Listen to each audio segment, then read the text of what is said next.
بسم اللہ الرحمن الرحیم۔ شروع کرتا ہوں اللہ رب ذوالجلال کے پاک نام سے جو بڑا مہربان نہایت رحم والا ہے۔ میرے دوستو، وہ اللہ جو تمام انسانوں کے دلوں کے بھیدوں کو جاننے والا ہے۔ پیارے ناظرین، السلام علیکم ورحمۃ اللہ وبرکاتہ۔ سب سے پہلے آپ سب کا استقبال کرتا ہوں اپنے یوٹیوب چینل پر، جس کا نام ہے پیارا اسلام کہانیاں 10 پوائنٹ۔ دوستو، آج کے اس واقعے میں ہم حضرت ادریس علیہ السلام اور موت کے فرشتے کا بہت ہی عجیب و غریب واقعہ آپ کو بتائیں گے۔ تو دوستو، یہ ویڈیو بے حد دلچسپ ہے، اس لیے اسے آخر تک ضرور دیکھیں۔ اور اگر اب تک آپ نے ہمارا چینل پیارا اسلام کہانیاں 10 پوائنٹ کو سبسکرائب نہیں کیا ہے تو ضرور سبسکرائب کریں اور بیل آئیکن کو پریس کر کے آل پر ضرور سلیکٹ کریں، تاکہ ہمارا آنے والا ہر واقعہ بر وقت آپ کو موصول ہو سکے۔ سیدنا ادریس علیہ السلام ایک دن اپنے کام سے فارغ ہو کر بیٹھے تھے کہ ملک الموت آدمی کی صورت میں رات کو حضرت ادریس علیہ السلام کے دروازے پر آ پہنچے۔ حضرت ادریس علیہ السلام ہمیشہ روزہ رکھنے والے انسان تھے۔ جب روزہ رکھتے اور شام ہوتی تو آپ کا کھانا جنت سے آتا، جس قدر چاہتے کھا لیتے اور باقی بچا ہوا کھانا پھر جنت ہی میں واپس چلا جاتا۔ اس دن کھانا جب جنت سے آیا تو آپ نے وہ کھانا مسافر کو پیش کر دیا، لیکن مسافر نے کچھ نہ کھایا اور قدم پر قدم رکھ کر عبادت کرتا رہا۔ حضرت ادریس علیہ السلام اس کا یہ حال دیکھ کر بہت متاثر ہوئے کہ یہ کون شخص ہے۔ اگلے دن حضرت ادریس علیہ السلام نے ان سے کہا کہ اے مسافر، آ تو میرے ساتھ چل کہ خدا کی قدرت جنگل میں چل کر دیکھ۔ تو دونوں بزرگ ایک میدان کی طرف نکل پڑے۔ وہ چلتے چلتے گیہوں کے ایک کھیت میں جا پہنچے۔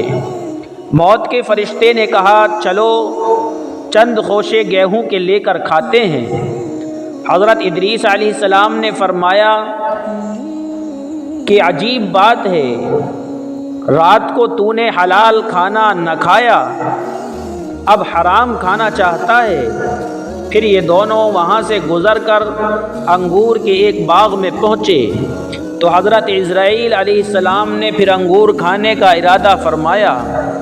حضرت ادریس علیہ السلام نے فرمایا کہ غیر کی ملکیت میں تصرف حرام ہے۔ پھر چلتے چلتے ایک بکری دیکھ کر حضرت عزرائیل علیہ السلام نے کھانے کا ارادہ کیا۔ حضرت ادریس علیہ السلام نے فرمایا کہ بیگانے کی بکری کو ذبح کر کے کھانا منع ہے۔ اس طرح 3 روز تک دونوں آپس میں گفتگو کرتے رہے اور بہت سے واقعات پیش آئے۔ جب حضرت ادریس علیہ السلام کو لگا کہ یہ شخص انسان نہیں، آخر یہ کون شخص ہے، تو فرمایا کہ خدا کے واسطے ظاہر تو کر کہ تو کون ہے، اے مسافر ذرا بتلا۔ اس مسافر نے کہا کہ میں عزرائیل علیہ السلام ہوں۔ اس پر حضرت ادریس علیہ السلام نے فرمایا کہ سب مخلوقات کی جان تم ہی نکالتے ہو؟ انہوں نے کہا کہ ہاں۔ حضرت ادریس علیہ السلام نے فرمایا کہ تم شاید میری جان قبض کرنے آئے ہو؟ انہوں نے کہا کہ نہیں، میں تو تمہارے امتحان کے لیے آیا ہوں۔ حضرت ادریس علیہ السلام نے کہا، 3 دن سے تو میرے ساتھ ہے، کیا اس وقت بھی تو نے کسی کی جان قبض کی ہے؟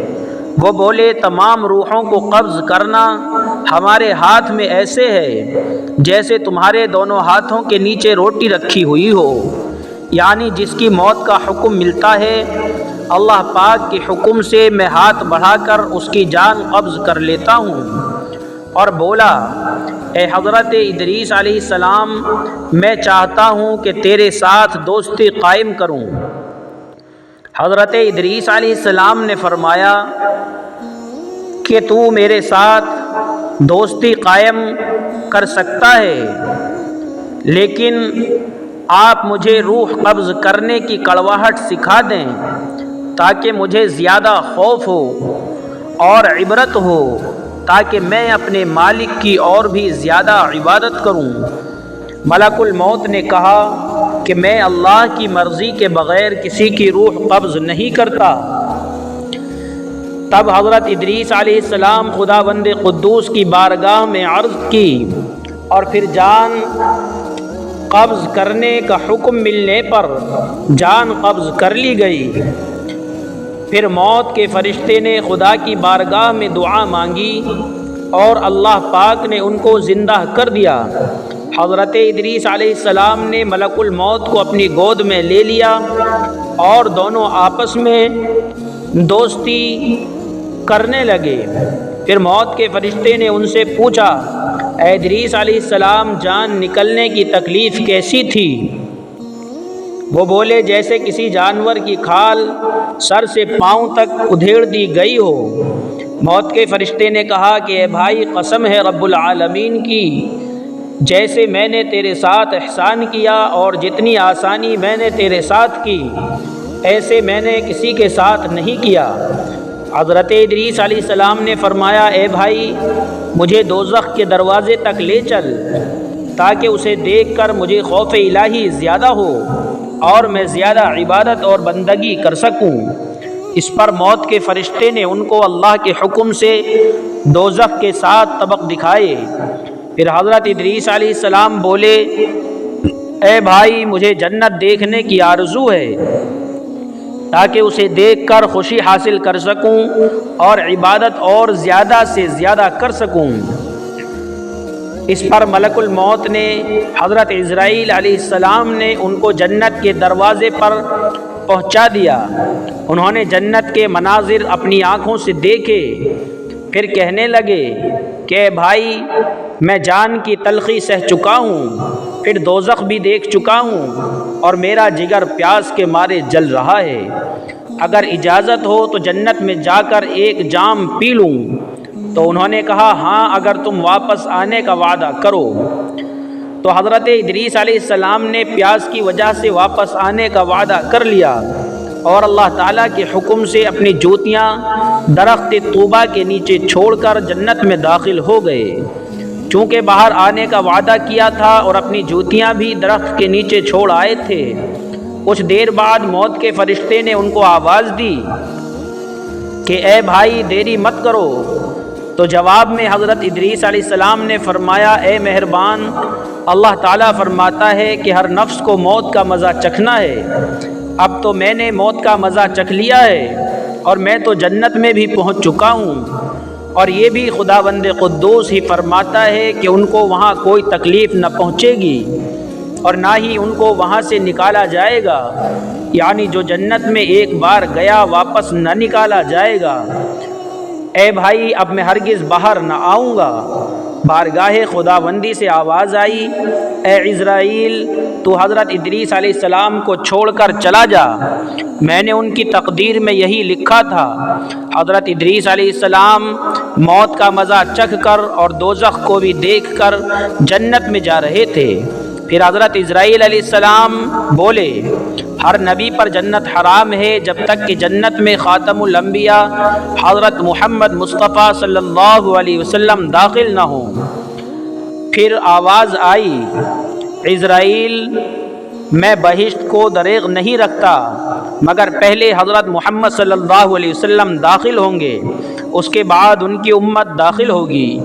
حضرت ادریس علیہ السلام تو جنت میں چلے گئے، مگر ان کے سب فرزند ان کی جدائی میں گریہ وزاری کرنے لگے، ان کی یاد میں آنسو بہاتے اور بہت روتے۔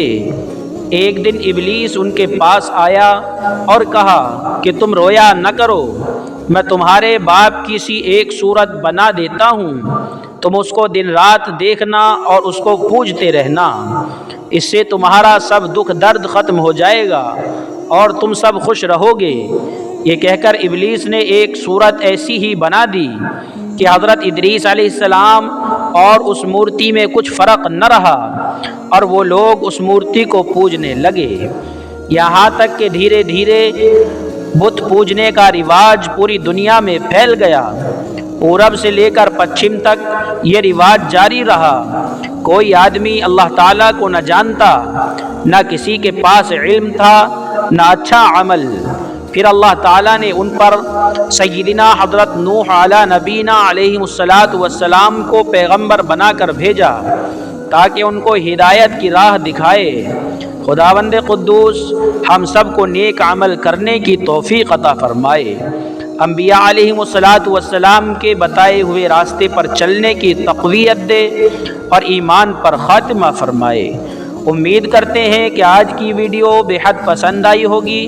اس ویڈیو کو لائک اور شیئر کریں، ساتھ ہی بیل آئیکن کے بٹن کو ضرور پریس کریں تاکہ آپ کے لیے صدقہ جاریہ بنے۔ اپنا اور اپنے پیاروں کا بہت زیادہ خیال رکھیے۔ السلام علیکم ورحمۃ اللہ وبرکاتہ۔